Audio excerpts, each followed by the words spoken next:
On this episode of Narcissist Apocalypse, we talk with an abuse survivor named Layza.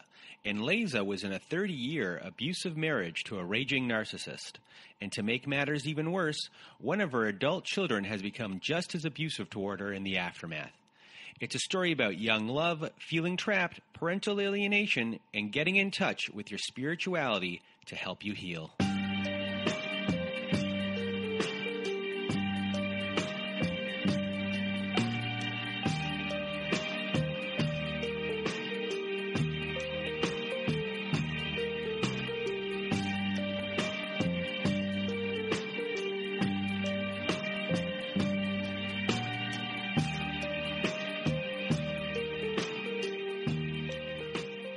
Welcome to Narcissist Apocalypse, a podcast that gives a voice to survivors of narcissistic abuse.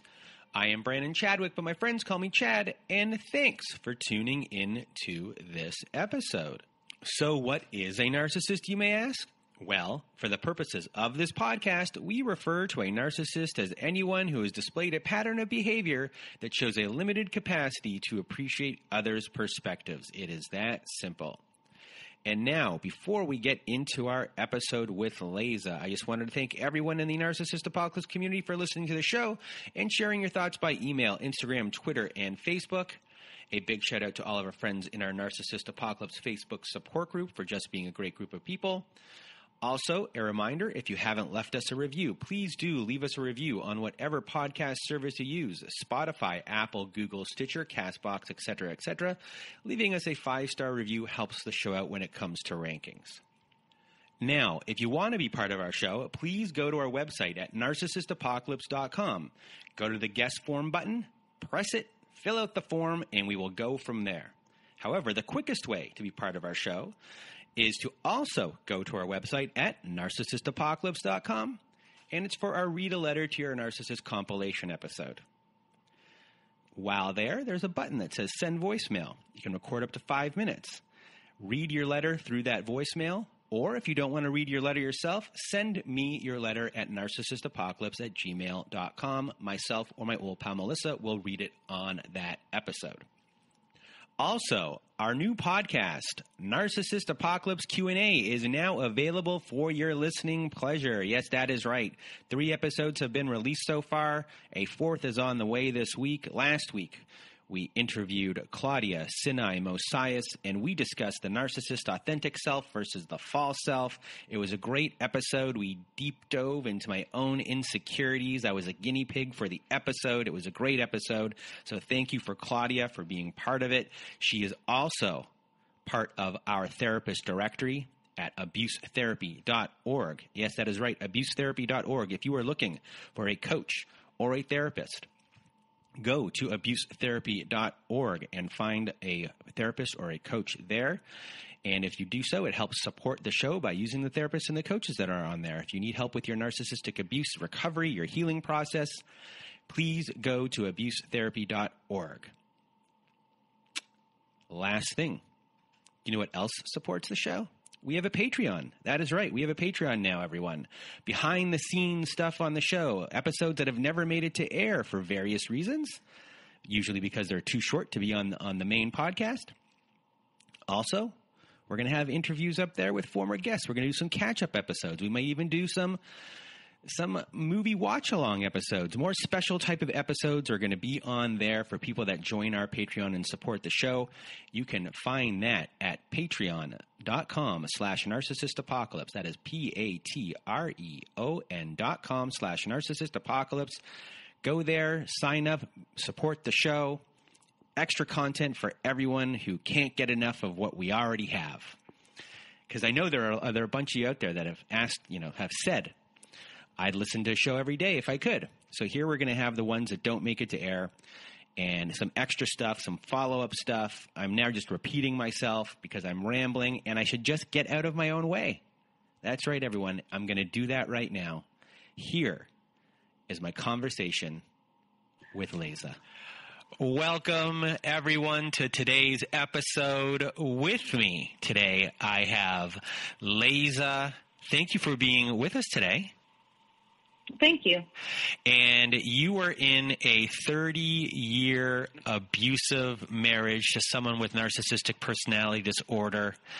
And I am just going to get out of your way and let you tell your story. So thank you once again for sharing with us today. Thank you. Like I said, it's been 30 years of marriage. And I met him when I was 16. We lived in the United States. My parents were military. His stepfather was retired military, but was a local to this place. And I met him through a friend. And when I first met him, I couldn't stand him. I thought he was obnoxious. I thought he was arrogant. I thought he was an ass. And he left for training. He went into the military.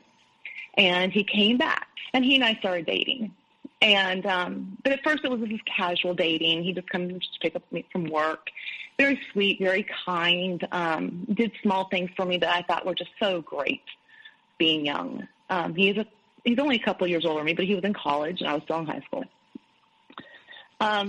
We just started making it a couple on New Year's Eve, and right after that, things started going downhill very quickly. The fights, the arguments, the gaslighting. But I was so young and naive, I didn't know what that was. Even though I'd seen it before. During this was before you guys, so you guys became official pretty early, correct? Yes. We've been friends a couple of years. So before that, were you, was there love bombing going on? How did he kind of build your trust? Was there mirroring of your stuff? Yeah, he always encouraged me to be myself. I was too pretty for these guys I was dating. I shouldn't be treated so poorly, even though I wasn't really being treated poorly. And come on, we're in high school. So it wasn't like I was being treated horribly. But, it was, you deserve better, you're beautiful, you're this, you're that, you're smart. And that ended pretty quickly with him. So how old are you right here? You're 18 years old? 17. Oh, so you're 17. Okay. Now I'm 17. Okay. And we date for 4 months. But during this time, things were happening like these explosive fights. And we broke up on and off constantly. And there was these volatile fights I've never experienced in my life. I was so confused by it, I assumed I was the problem. But looking back, I realized I wasn't. The fights, one was over, I had a beer. I lived in an area, the drinking age was 18. My parents didn't care if I drank beer at home. He could tell I was drinking something over the phone, and he says, "What are you drinking?" And this time, he did not drink. He was very anti-drinking because his father was an alcoholic who no longer lived with him. And I said, "I'm drinking a beer. Big deal. I mean, that's just kind of who I am. I'm going to tell you what I'm doing, like it or not." And it caused a huge fight. We broke up. We got back together. These fights happened all the time. They became physical. And I'm not going to lie and say I didn't retaliate and hit him back, because I did. Young and dumb. I stood up for myself. I wasn't going to let some man hit me in the face or grab me by the throat. I was going to hit you back. And so you're 17 here. Are you telling anyone that this is going on at that age, or no? No, I didn't know this was abnormal. Mm-hmm. I know that sounds crazy because I knew it was wrong. I grew up in a very stable family in the sense I was with my grandparents all the time who had this loving, compassionate relationship. And I never saw them strike each other, call each other names. I just thought this is his personality, or there's something inherently wrong with me. And I think he, at one point, even made me believe it was me, that I'm too strong and too independent. I don't know if those words were actually said, but that's what I started believing about myself. And these fights would happen, and then there was a time when we had broke up, and I was going to prom with another boy. We were broke up, and this boy and I in high school didn't know each other very well. We just decided to go to prom together. Well, he found out about it, and he's trying to get me back very hard. And I agreed to meet him, and he's like, "Well, I'll go to prom with you." I'm like, "No, I'm not breaking my date with this guy. Doesn't mean he and I are going to date. We're just going to prom together. It's not a big deal." And I'm a junior in high school at this point. And it escalated. He held me down in a park on base to the point I said, if you don't let me go, I'm going to bite you, because my hands and my legs are, he's sitting on me, and he's got my arms above my head on the ground. And I said, I'm going to bite you because I'm going to get you off of me. This is not okay. And I did. The cops were called because of people walked by and they thought he was sexually assaulting me, which he was not. And no charges were pulled against me. They said it was completely self-defense. And that should have been my big da-da moment. And he did have bite marks on where I bit him in the chest, because that was the only way I was trying to get him off of me. And again, I said that should have been my da-da moment where I said goodbye. But a few days later, he starts calling me and devaluing the situation, saying it wasn't that bad. It wasn't. I was just trying to get through your head that I love you and I want to be with you. And for some reason, I just assumed this again was normal. He was just trying to tell me what he loved me. Well, my parents weren't very happy about this. And mind you, at this point, I just turned 18. And I moved out. I moved in with his parents and him, and we got married. Now, mind you, we'd only been dating for 4 months, and we had an 11-day engagement. So things went really quick with him. Your parents must have been beside themselves, I assume, because my mother had to go. My mother went into therapy. It upset my parents tremendously. Because you went from the police being called to getting married within how long? Like 3 weeks, 4 weeks? 3 or 4 weeks, yeah. If that. Like I said, I had an 11-day engagement, and I basically got engaged right a couple days after I moved out of the house. So when you probably tried to justify what was going on to them, how did you explain that to them? I don't remember. I know I invited them to our wedding, and they didn't show up. I knew that my mother was completely distraught. And at this point, my mom did go to therapy, and she was explaining to the therapist everything that was going on. And this is the late 80s. So there wasn't a lot of this narcissist or anything like that. He just says, what you're telling me, this is the therapist to my mother, is it sounds like he might be a sociopath. Because back then, that's kind of how the terms were. Is either you were normal or a sociopath. There wasn't all the in-between. And did this isolate you from your family right here? Absolutely. Absolutely. And during this time, my parents got their orders to leave. And so I knew within 6 months they would be gone. And I'd be isolated on a small island in the middle of nowhere. And parts of me were terrified. And during this time, he and I are still having these explosive fights. And I am not a fighter. Even though I'm strong and independent, I have to be pushed really hard to fight back. I am rational, and I'll say, I need 5 minutes to think about this. I don't agree with what you said. Let me think about this for a minute before I give you an answer. And through all this, like I said, we're having these explosive fights, stupid fights. Like we were playing Monopoly. I caught him cheating in Monopoly, and he threw the board game at me. Like, you're calling me an effing cheater, and I'm not a cheater. Well, I just criticized his character. I didn't know that then. I just thought he was being a young boy, a young man. And I, somehow, fractured his little ego. Well, I never wanted to have children. Not that kids are bad or I wouldn't be a good mom. It just, I had so many dreams and aspirations to be something more than my mother was. And not that she was a horrible parent or didn't do great in life. It's just, I wanted to be more. And I popped up pregnant and with my oldest son. And I was devastated at first, because I thought, I'm 18 years old. I'm still in high school. Who wants to be a mom in high school? Because I was going into my senior year. And so through all of that, he would start saying things like, this ain't my baby, because I can't, I'm infertile. Stupid little comments like this that would just kind of put this doubt that I'm out doing something I'm not supposed to be doing. And I'm just looking at him like, are you crazy? I mean, I'm already upset. Why are you telling me these things? Even through my entire pregnancy, these fights continued. And a lot of times I start having contractions and things like that. And he'd say, this is your fault. If you would stop and just be rational, this wouldn't be going on. I have my son, and I went into instant postpartum depression. And do you have any support from friends during this time, or are you completely isolated? I had friends, but they were only at school friends. Okay. I'd actually moved school. I went to his old high school through all this because it was closer, because we moved out on our own. And I decided I was going to call my parents and leave. And at this point, he gets a hold of his mother.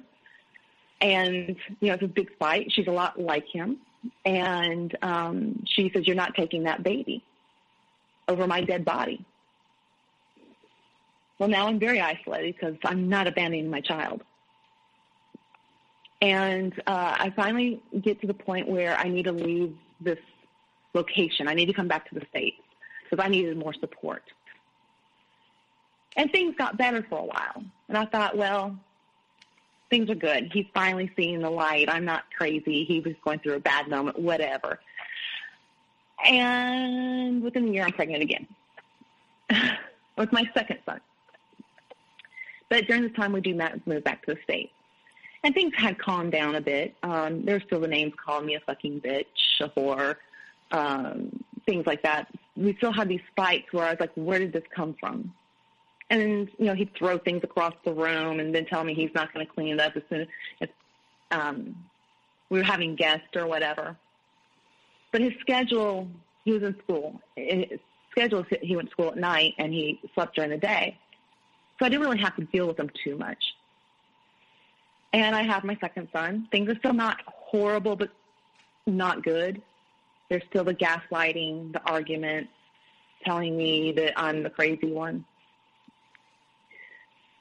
And I decided I didn't want more children. I tried leaving. He used kids against me. I decided no more kids because this is only going to make the problem worse. Quit adding children to this. And before I knew it, I'm pregnant with child number 3. And you want to talk about devastated.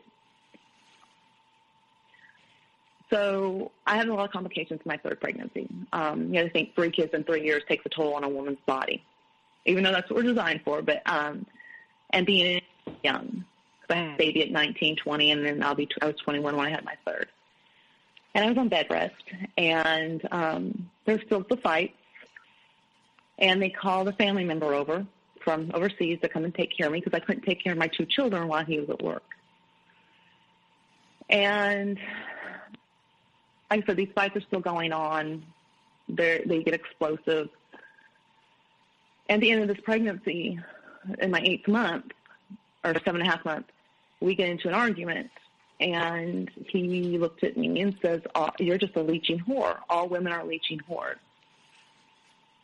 And, of course, me being me, and I said, well, wait till I tell your mother she's a leeching whore. I mean, you're insulting me, and it came out of my mouth. He threw me on the bed and tried to drag me back off it by my ankles, and I'm fighting him. And the whole time, he's still trying to grab me by the arms. I mean, I have bruises all up and down my legs and my arms. And he realizes he's not going to get me out of the house. He's trying to kick me out of the house, saying this is his house. I'll follow his rules.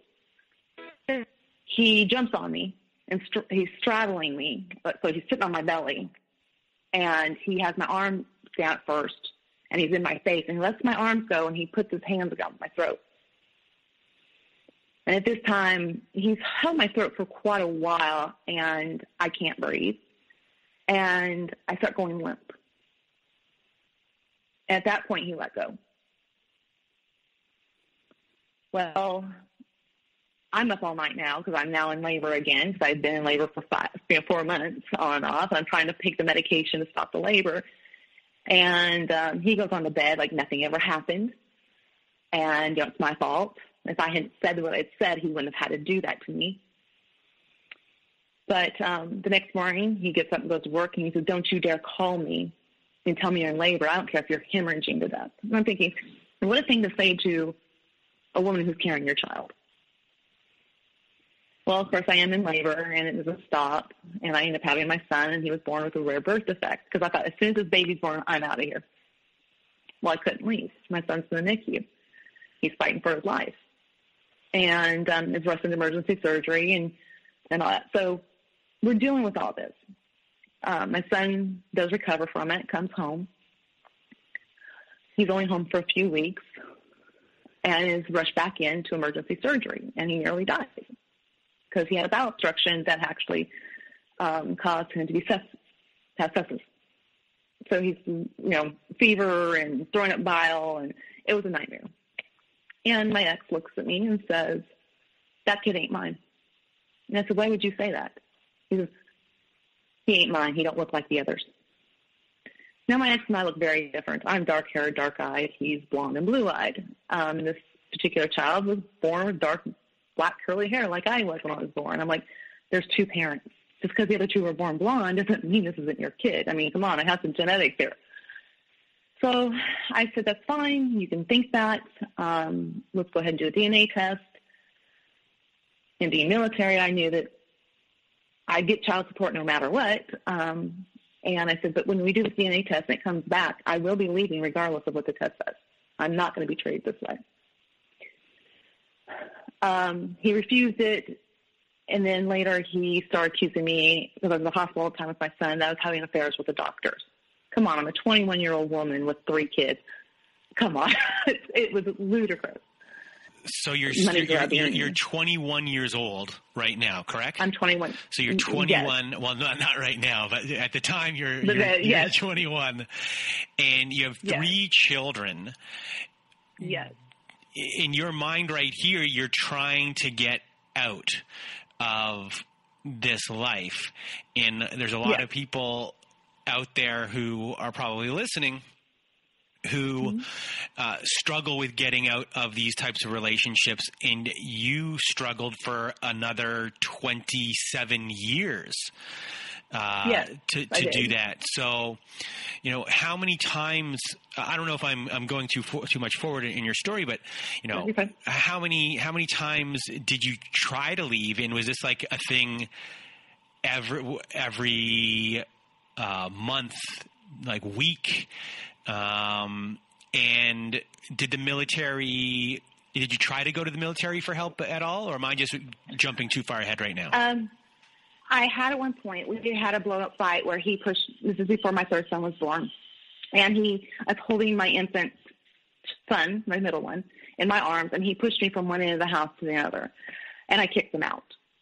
The military put him into the barracks and requested that we go to therapy. Well, we didn't go through a true therapist. We went to a minister. And I loved him. He was a great guy. But he wasn't geared for what we needed. And so relentlessly, I let him back. The one thing about my ex, he was great about taking care of me financially. There was always more money than we needed. We got to do fun things. The kids always had clothes on their back, food in their belly. I never worried about those things. But, yes, I tried leaving multiple times. And I would say it would vary. Sometimes it would be once a week, sometimes as much as far apart as 6 months. It depended on his behavior. And he'd always excuse his behaviors, that he hated the military and he hated his job. And he was doing this for us. So that I got guilted. And, of course, I had a sick son, and his medical expenses would have been horrendous in the real world. The military was covering all of his medical expenses. By the time he was 3, he'd been in intensive care something like 15 times and hospitalized like 36. We moved out of country because his orders sent us out of country, and we got a compassionate reassignment back because of my son's health. And I thought, okay, now that we're getting some help for my son, maybe things will get better. I always held out hope that things would get better after the next crisis. Things did not get better. And are you still suffering at that time from postpartum depression? Probably so. Dealing with a sick child, you kind of put that on the back burner because I think it goes back to the taking care of your child who's sick. You don't care about anything else. You know, all you worry about is taking care of that child. And taking care of the other two is the best you can and trying to keep normalcy with them. And how did your husband treat them? He was very hard on them. He was always a strict father. I wouldn't say he didn't show love. I believe full-heartedly he loved them in the best that he could, but he was always very strict with them. I was always, you know, if I disciplined, I'd say, tell me why you did this. What's going on with you, with the kids? What's going on with you so I can understand why you behave this way? He was just a lawmaker. Like, nope, this is how it is. Everything to him is very black and white. I kind of see things in gray. He's black and white. Were they scared of him in any way? Yeah, they were. Absolutely. And especially as they got older, they come to me and not him with problems. And during all this time, our middle one started having behavioral problems. And I begged my ex to take him to see a therapist or a doctor or someone. He was reluctant. He just would say, I'm a shitty mom. I'm not hard enough on him. I need to, you know, lay down the law. And the kids knew my boundaries. They knew my rules. They didn't give me a lot of help, except the middle one. And over time, you know, they were getting older. They were in school. School started having problems with this particular one. And he finally agreed to let me take him to a doctor because he thought he was on drugs. Well, I think he was dabbling. I'm not going to deny that because he's almost now a teenager. But we found he was diagnosed bipolar. And once he got on bipolar medication, things leveled off. But there were still explosive fights between my ex and I, constantly accusing me of cheating. So you're going through this. You don't really have a support system at all. As far as hopelessness goes, did you see at all? At a certain point, you were trying to get out, and then then at a certain point, I assume that you start believing that there is no way out. Yeah, for years I believed that. I suffer from OCD. I've had OCD since a child because I don't deal with anxiety well. I was a cutter when I was younger, and I would start cutting. It was only really the relief I had from it kind of transfers that emotional pain to physical pain, so I could kind of let it go. Because, like I said, it was like a roller coaster ride with him. You never knew from day to day what person you were going to get. And I was just surviving. I wasn't living, for sure. And you are now far away from this, you know, this reminds me of the song Red Dirt Girl by Emmylou Harris. Do you know that song?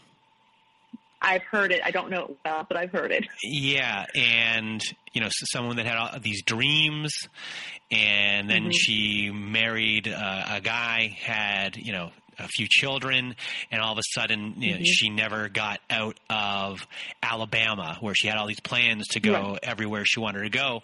The difference between you and this person is that, you know, you're in this army world, so you are, I guess, moving around a little, but well, you're not living your life. Military. Sorry? Yeah. At this point, he had gotten out, and we'd moved to where we live presently. Okay. So, because he hated the military so bad, and I guess I skipped that. I apologize. We had gotten out of the military. My son's medical condition stabilized, and he was able to get out. And we moved closer to his family. So they had some really the world's best hospitals in this area. And so if I needed to take my son there, we could. But still, that's his family. It wasn't my family. You know, I couldn't go and talk to his family about his issues because his whole family, I hate to say this, I don't know if you've seen the movie Deliverance, that his family is set up much like this clan in Deliverance. You know, they can all treat each other like crap, but don't let anyone who is not blood retaliate because you will pay the rap. And I knew that. I knew without a shadow of a doubt if I did anything to retaliate, I'd pay for it. And it kept me hostage. It kept me a hostage in my own, family. And so it was a very stressful situation. I had nowhere to go. My family at this point was on the other coast. I didn't tell them everything going on. I didn't want their sympathy, but yet I was ashamed. Were you afraid that if you told them they would do an I told you so? Yes, maybe. That and,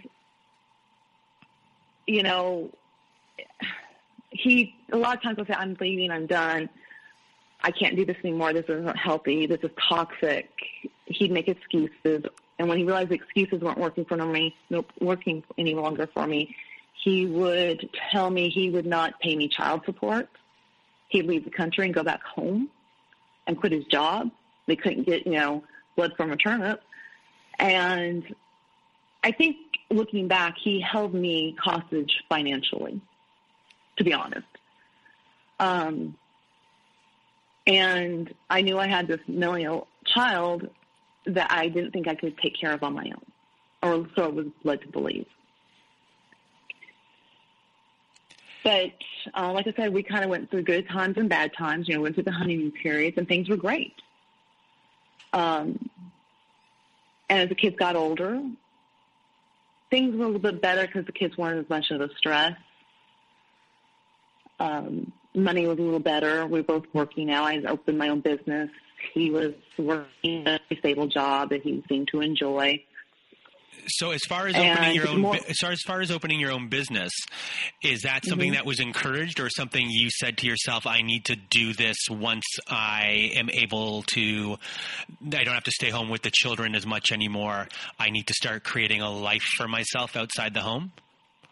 I wouldn't say he ever encouraged it. He never wanted me to make it larger, He didn't mind that I was working. He never minded that I was working. But he never encouraged me to grow it to be extremely successful. He just liked that I was contributing financially. He never encouraged it. Mm-hmm. So it did start growing. It became where I could have taken care of myself. And I decided I was going to leave. Now, mind you, a lot of times happened. A lot of things have happened in between. My now children are high school age or older. And I'm just like, I've had enough. I'm tired of feeling the way I feel. I hate coming home. I hate when his car pulls in the driveway. I hate it. At this point, he had started drinking. And we went out one night, and I had drank a little bit more than he did. And all the way home, he screamed at me, what a bitch I was. Men were looking at me. Why do I have to dress up and have men look at me? I got home, got in the shower, and he sat in the bathroom screaming at me and telling me I was a shitty mother. He's ashamed of me. And it's I'm like, I've got to get out of here. He bribed my children. They all wanted to live with me. He bribed them and said that if you move with your mother, you're not going to have the nice things you have now, like motorcycles and things like this. Because the kids, like I said, more money was being made. The kids got more things. And one by one, they came into my bedroom and said, we're going to live with Dad, because he bought them off. But all through the years, they all said, Mom, just leave. Mom, just leave. Mom, just leave. And easier said than done. At this point, it got to a real low, and we went into marriage counseling. And not that I disliked our counselor. I just don't think he really saw the big picture, because I kept my mouth shut a lot. And we were in therapy 5 minutes, and he looks right at my ex and says, I don't know you, but what I hear out of your mouth makes you sound like an asshole. No wonder why she wants to leave you. And, of course, I couldn't help but hide. I mean, I'm trying not to grin, because I'm like, finally, someone sees what I see. Yes. Even though, looking back, they just didn't say anything because he was my husband. We went through therapy, and things got better for a while. And I say a while, he thinks it's like 4 or 5 years. And we had good times and bad times, so they just weren't as explosive. He kept it under check a little more. But there was something always off. It was never right. I still walked on eggshells. I still worried about what I said. I still didn't want to come home. I still didn't want to see him. You're living under fear, obligation, and guilt.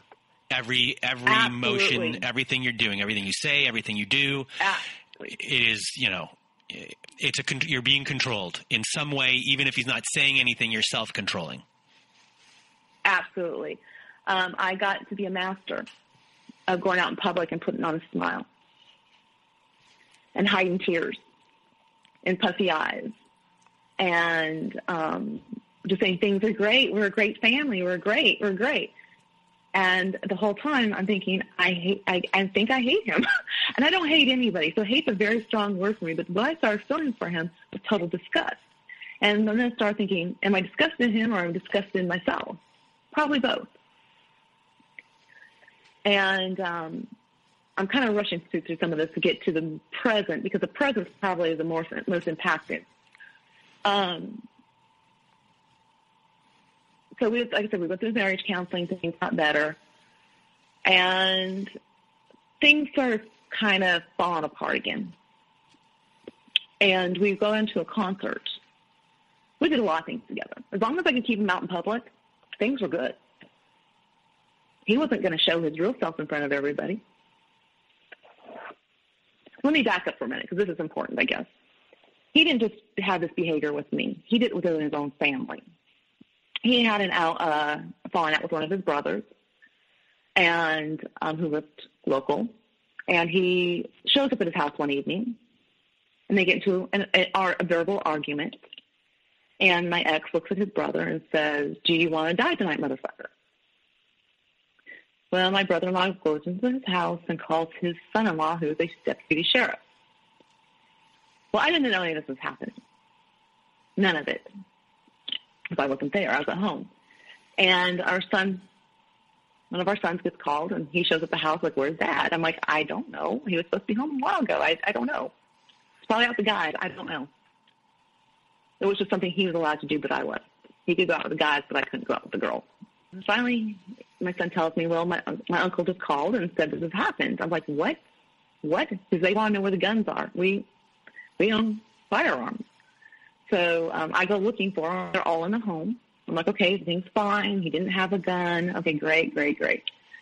About this time, my ex rolls in, and I say, "What has happened? What have you done? You don't understand. The police are coming to our house." And he said, "I didn't do anything. Well, the police show up, and he takes off out the back door. It's early March. It's like 15 degrees out. He doesn't have a coat on. He doesn't have shoes on. He's hiding out in the woods for an hour. Finally, he comes back because he's actually developing frostbite. And the police bring him in so he can warm up. They take him to another part of the house. They interrogate him. And one of the police officers comes to me and says, "I recommend that you go down to the county office and go to the magistrate's office and have him committed." Oh, wow. And I'm looking, I'm like, I don't even know what's going on. And, of course, the son of ours is like, "Mom, don't do it. Because at this point, they almost look at it like a pity party story. It's like, almost like they can relate to him to some degree. I wouldn't say all of them, but a few of them. And I say, "How long do I have to decide this?" And he says, "You have 24 hours. You're the only person who can have him committed because you're his wife." I said, "All right." Of course, now I'm getting talked down by my son. I'm getting talked down by him because the police have left, though they made us surrender all of our guns. Have they explained to you what happened yet? No. And then they're just asking you, do you want him committed? Yes. And I'm like sitting there going, I really have no clue what has happened. No one's informed me of what's happened. The police leave. My son leaves with the guns to take him out of the house. And I'm saying, like, "You need to talk to me and tell me what's happened." And, of course, it's all the other person's fault. I'm not at fault. That's a story. That's BS. The next day, he does kind of slip up and tell me, I kind of told I wish he was dead. I told my brother this. I told him that. Come to find out, that's not how it really went down.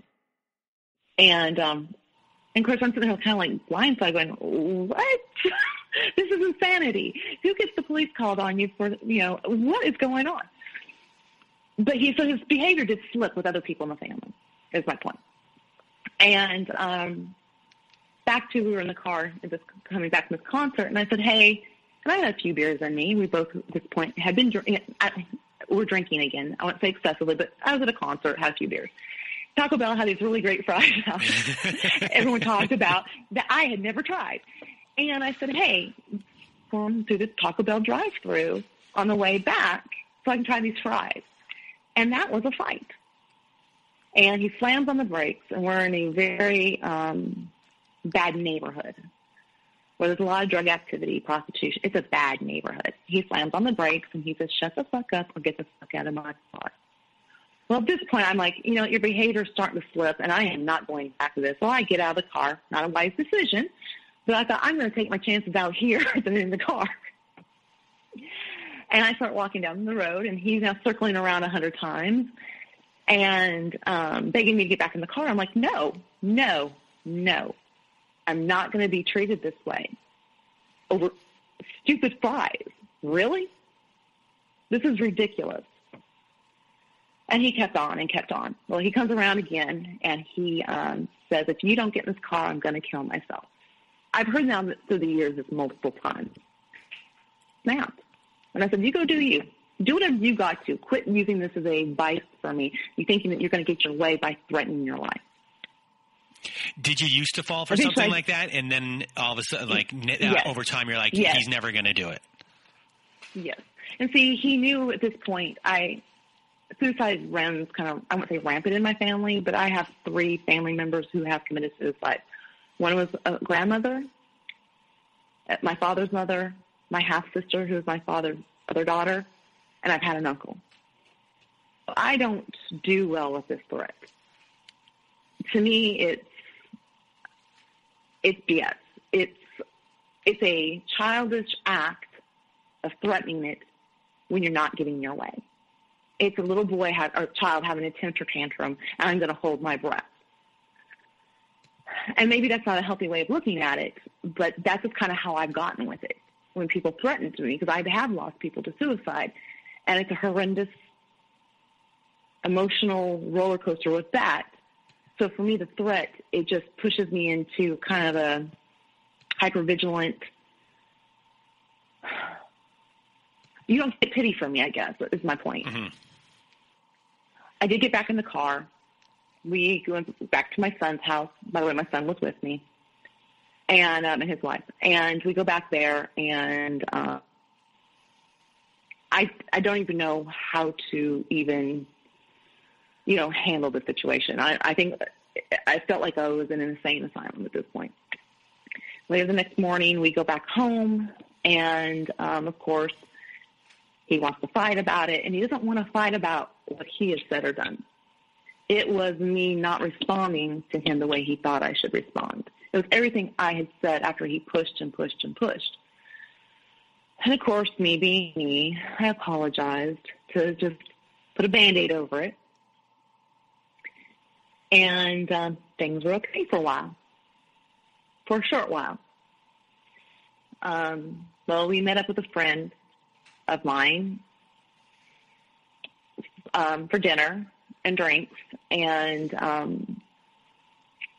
he was in a mood because he doesn't like her. But he finally said, I will start hanging out with your friends. I'll start trying to make an effort.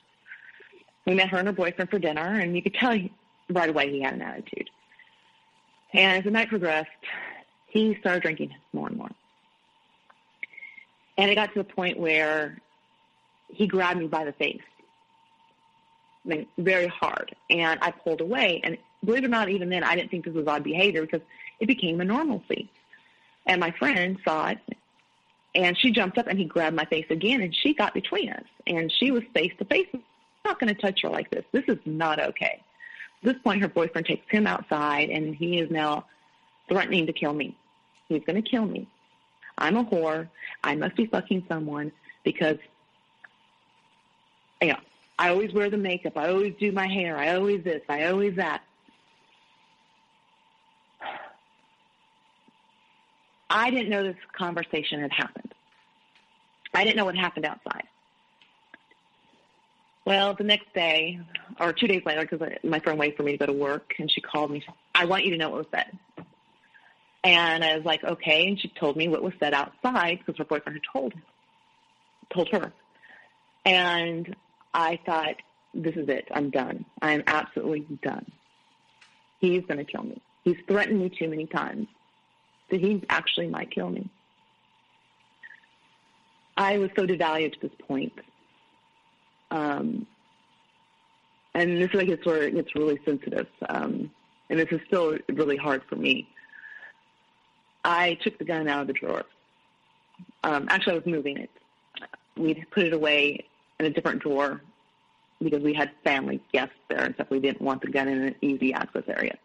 And at this point, the guests had left, and I was moving the gun. And I sat on that gun for an hour, and I held that gun to my face. And it'll be a moment I'll never forget. And I thought, if that man walks through this door right now, I may kill him. And it scared me. It scared me to a point that I realized I've got to do something. So how does it end? Well, he asked me to go to marriage counseling. So we do. I thought, great, finally we're going somewhere with this. And about 3 sessions in, and him admitting doing all these things, our therapist says, I'd like to meet with you two separately. I'd like to talk about your childhood. So my ex goes first, and apparently that's what they did talk about, is their childhood, his childhood. And I go in for my session, and my therapist says, I don't need to know about your childhood. You've already talked about it in the session. He says, I want to know what your plan is. I said, what are you talking about? He says, what do you plan on doing? I said, I'm still not sure of the question, because I'm not going to divulge information that I'm not, I'm very weary about this. He says, this is a private conversation. This will never leave you and I. He says, are you wanting to work this out, or are you wanting to leave? And I said, I want to leave. He says, why haven't you? I said, because I'm trapped. I'm trapped financially. I'm trapped for medical insurance. I'm trapped. He says, well, if you want out, I'll give you the resources to get out. I'll help you. He says, this is an illegitimate narcissist. He's also a covert and an overt narcissist. He says, this man is dangerous. He will kill you. There's no ifs, ands, or buts. It's not if, it's when. He will kill you. So I'm sitting here kind of like, oh, my gosh, And at this point now, I can't see my therapist to make the next plans because it's Christmas. And my ex's birthday is Christmas. So we go to our son's house, and the party was not revolving all about him because it's also Christmas, and he's making snide remarks to me. He takes off and pouts. He gets me, we finally leave early, and on the way home, he's screaming at me, and I start cutting even heavier. And I thought, this has got to stop. This has got to stop. I'm either going to take my own life, or he's going to kill me. And I have too much life to live. I stayed until March 1st. I know that sounds really crazy.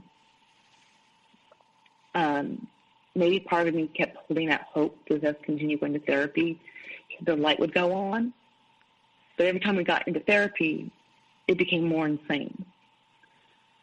And it was right after the therapy session, my ex, I went on to work. We'd meet a therapist in the morning. He called me that day and said, I'd like to talk to you tonight. I think we need to discuss some things. And I said, okay. And I always hated hearing that because I knew it was a bash getting ready to happen. I go home that night, and he says, what do you want to do? And I don't know. Something in me snapped, and I very calmly said, I want out. I don't want to be here. And it was very calm. I was very rational. And he said, well, what is your plans? I said, well, I'll go stay with my mom for a while. And he said, okay. We went to bed in 2 separate rooms. And the next morning, I get up. I start packing some stuff. You can hear me in the other room crying, which I don't know if it was real or not. And I continue packing. Well, I went and sat in the living room, waiting for him to leave so I could finish. And he walks by and gives me a kiss and said, "I'll see you tonight." This conversation never happened. As soon as he left, I continued packing. I took off the day of work, and I just went to my mom. I was at my mom's for about 3 weeks. I went no contact. And that's what my therapist told me to do, no contact. During this time, my middle son starts calling me and harassing me, telling me that his father doesn't behave this way. This is not how his father is. And that I'm the crazy one, and that I needed to come home to restore our family.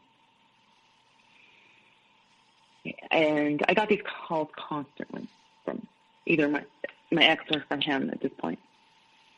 And it was wearing me down, but it also was pushing me further away. It kind of, my eyes was kind of open. I'm like, oh my gosh, they're just alike. They're doing the same tactics. And it got to the point where they thought they could sweet talk me and take me on trips and do these things. Well, just come on home and we'll go on this trip. I'm like, one, I'm not going on a fishing trip with you in the middle of the ocean, because one was a fishing trip, and I might not come back.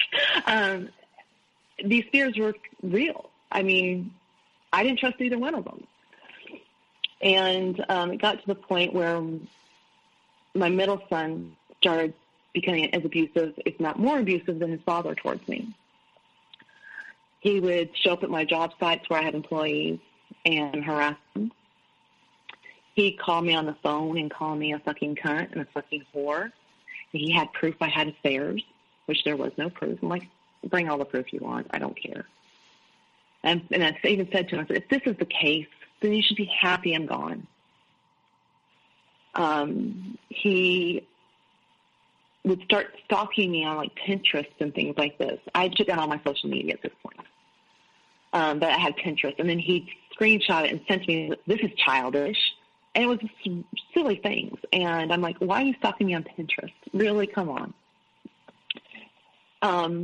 He started driving by. I put a camera up in my parents' home, and because he started driving by. Was he doing this on behalf of his dad, or was he doing this on his own free will? I think both. I think he was doing it on behalf, not that his father was telling him to do these things, but I think he thought he was doing good by his father. And of your 3 children, where does this child, I guess, slot in? Would he be? Are they all the same type of personality, or are they all different personalities? No, they're all very different personalities. You couldn't take 3 kids and put them in one family, and then these are completely different. I mean, they are all 3 so different. Do they get along? But yes and no. This one I'm talking about in particular has the same kind of relationship as his father does with his family. It's volatile, and then it's great. It's volatile, and then it's great. And he's one of these people who has to have someone to be mad at all the time to still his wrath. And right now it's me. It got to a point where he was harassing me so much, he was using his wife's phone and his phone. I blocked him. And things were fine. And he has children, and he used those children against me. You want to see your grandchildren? No, I don't think so. And I was very close with my grandchildren. He uses them as pawns. He's also, in my opinion, very abusive to his wife. And so it's just like the cycle and started all over again.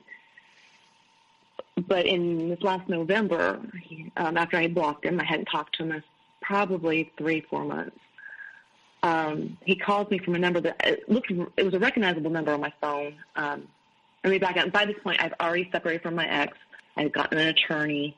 I started getting me back, and standing on my own 2 feet and recovering and healing and still in therapy and, being diagnosed with PTSD. And but I'd stopped cutting. I'd quit drinking, started taking care of myself, started working out, just kind of getting back to normal who I was before all this. And in November, I get a call, and I had been waiting for a phone call from my attorney. We were making some changes in our separation agreement. So the number was familiar, and it rang. It called like 3 or 4 times. I was like, better answer this, because I got leery about picking up my phone for just anybody, because this could be my attorney's office. And I answer it, and I said, hello. He said, hey, Mom. I said, no, he said, hey, he called me by name. And I was kind of taken back by it because I didn't recognize his voice at first, believe it or not. And he says, this is your son. And I just said, what do you want? Because I know at this point what son it is. And he says, I just want you to know I'm going to kill myself, and it's going to be your fault. This is all your fault. Oh. I don't cry. I don't get immediately emotional. And stupid me stuck on the phone with him for 45 minutes. Again, you keep hoping you can rationalize with these people and talk some sense into them. And the guy at the point, like, I'm not making any headway here. And I just hung up. I immediately called my attorney because part of the agreement we were working on is, since I'm the one who left, I still had personal property in the home. And part of our agreement is one of our adult children, had to be there when I had the movers there to take out my personal property. And I was fine with that. I had to call my attorney immediately to tell her what had happened. And she says, you need to call the local sheriff's department, which is what I should have done. And I had him taken out of that order, that he could not be this gun to be at the house with me. I did not call the sheriff's department. I actually called my oldest son, and I said, listen, I don't know how to handle this. And he says, Mom, he just called me and was all talking suicide and stuff. He says, it's the same tactic we've heard 100 times. He says, you do realize if you call the sheriff's department, they're going to show up his work, and he could lose his job. And that should have not deterred me. But I think at this point I was thinking of my grandkids and getting another job. And here they would have put him in a 72 mental health lockup. So all these things are going in my head. And I kind of got stuck back into that own mentality of, it's not that bad.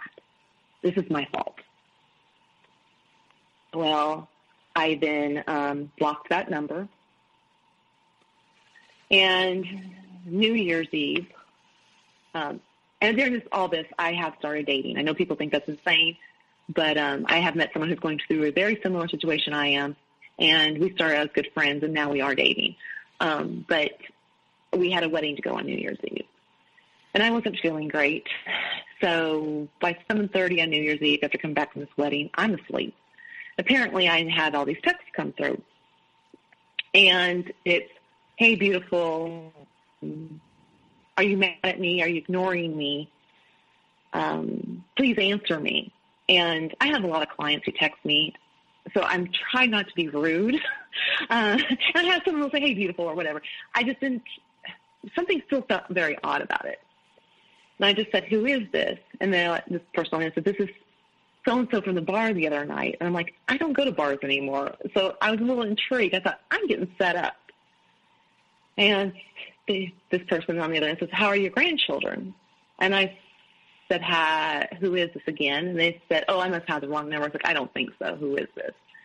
And again, this is so-and-so from the bar the other night. We stepped out and had a cigarette. And I'm like, well, I quit smoking, so I don't think so. And after pushing for more information, they finally said I was at one bar. It's more of a restaurant. And I hadn't been in this place in a year. So I knew right there, this is not possible. And I just nicely said, please never contact me again. At this point, I did not know who it was. Right after that, and I had to tell this person twice to leave me alone.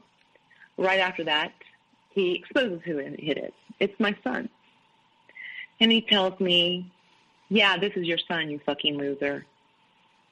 How could you do this to our father and our family? But I still love you. So, of course, it triggered me in a horrible way. And this is now fallen over to New Year's Day, and everything's closed. I mean, I could have went to the sheriff's department and done all this, but I wanted to sit on it. I contacted my attorney, and she said, this is harassment. This is stalking. You've done everything you can to prevent this. And he's not going to stop. He's showed up at your work. He's driven by your house. I've had to move into an apartment that I have security. You have to have a fob to get into it. There's cameras all over the place. I went and bought another car so they didn't know what I was driving. I mean, I'm taking extreme measures to hide myself. And I had to go to the courthouse in a second and pull a restraining order on him, which was not an easy thing to do, especially when it's your child. So I had the restrainer pulled. We had to go to court, and, we're in the courtroom, and he, was trying to make deals because they also took his weapons. He's a hunter, so they took all his weapons because it's a restraining order. You can't have guns.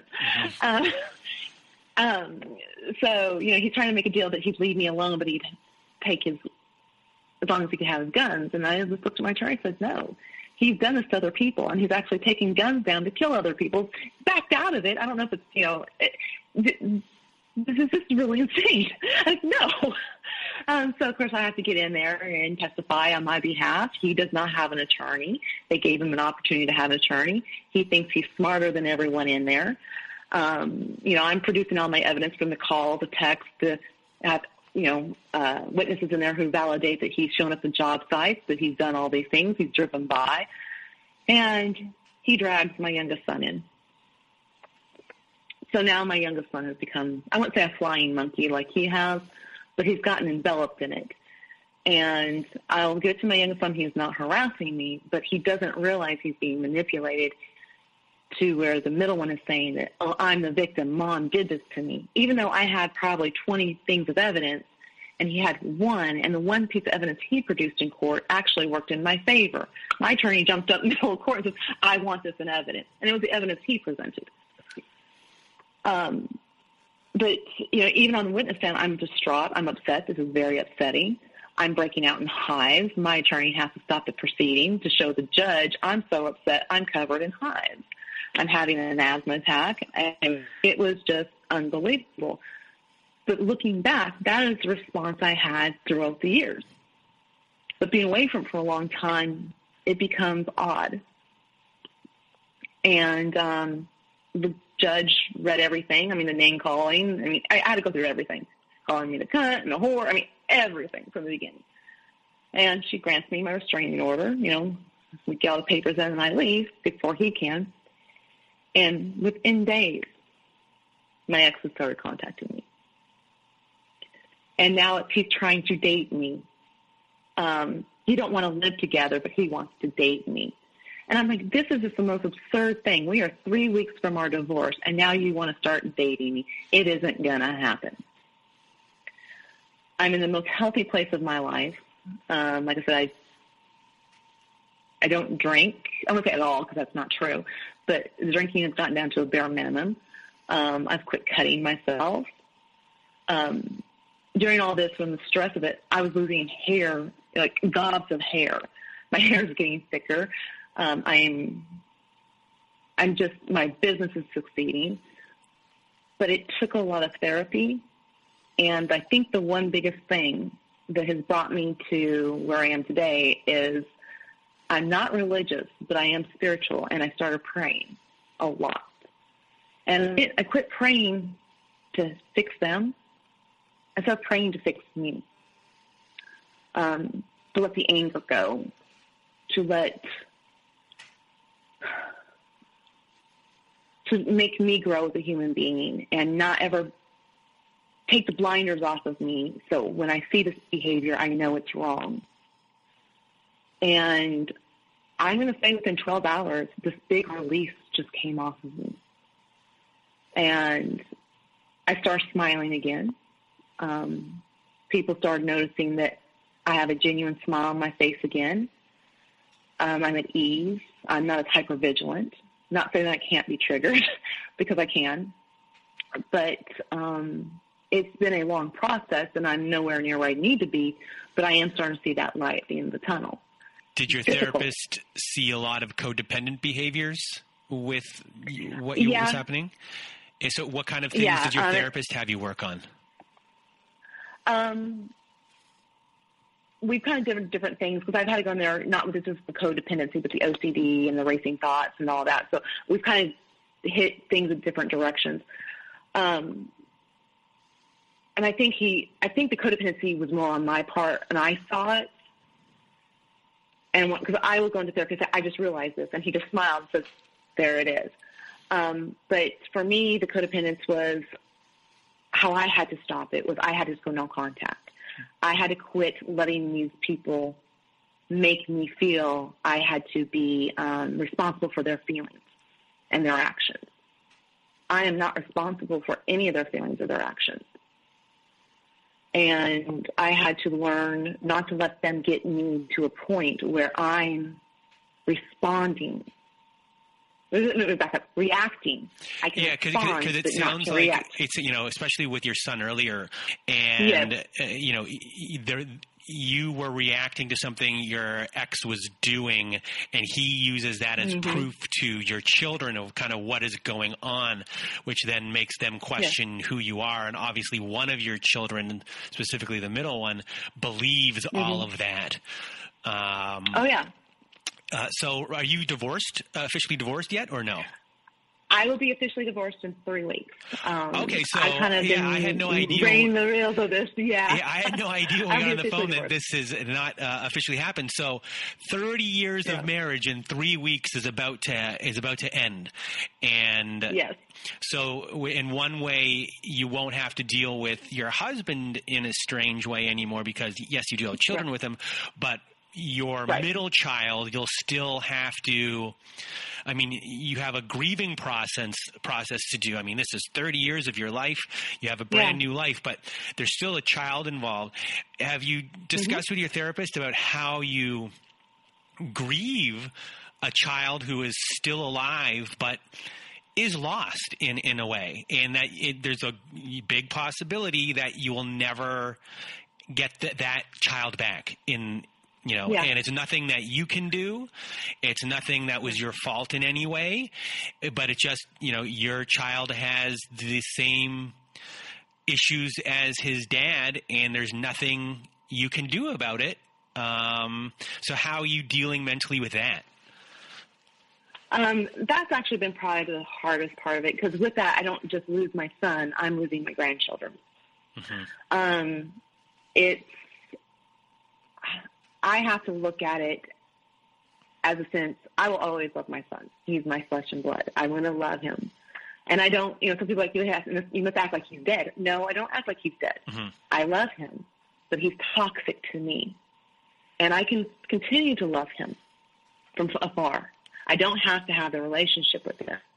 And there are times where I still tear up and think about when he was a little boy and, all that.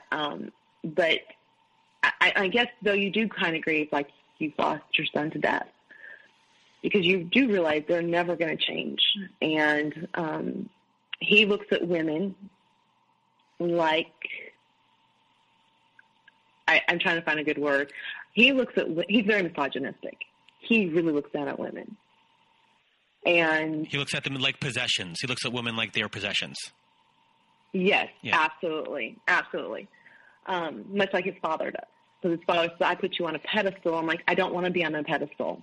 And I realized this was love bombing, even though I kind of saw through it.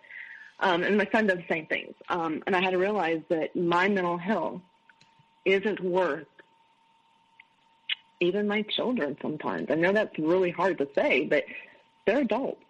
And if he's killing me emotionally, I'm no good.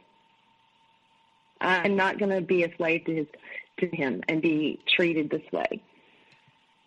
But yes, you do grieve, and it's not an easy road at all. I grieve more for my son than I do my ex. Absolutely. So there's no right or wrong way of doing it, I guess. My therapist will say, just take every day as it comes, and realize where you are right now. Don't allow them to get a reaction out of you. And eventually, this will help me, and it has. But I can't give you a straightforward answer because it's so tangled. So before we end off our show, what kind of advice or what do you have to say to everyone who is in your situation? Get out. Like I said, I did this for 30 years, and no one should be treated this way.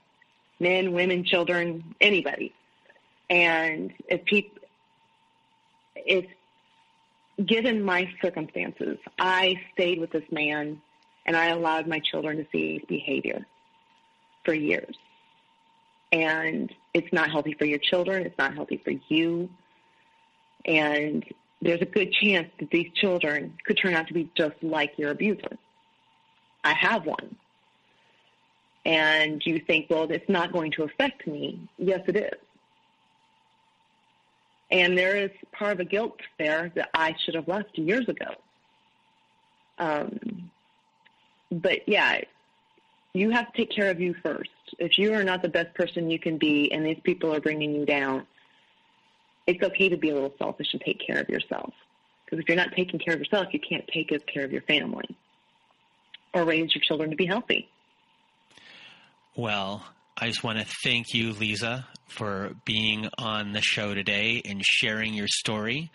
And I know there's a lot of people out there who will learn a lot from your experience, bringing something to the show that we haven't heard before. We haven't heard anything like this with an adult child after being raised. And so it's pretty unique. And I know this is going to help a lot of people out there who are dealing with this and don't know what to do and have an experience. And you've handled it in a really thoughtful and I'm not going to use the word interesting, a very thoughtful and understanding way with care and still love in your heart, which I'm sure is very difficult for a lot of people. So I just want to thank you for being part of our show. And for everyone out there who is listening, I hope you all have a good night.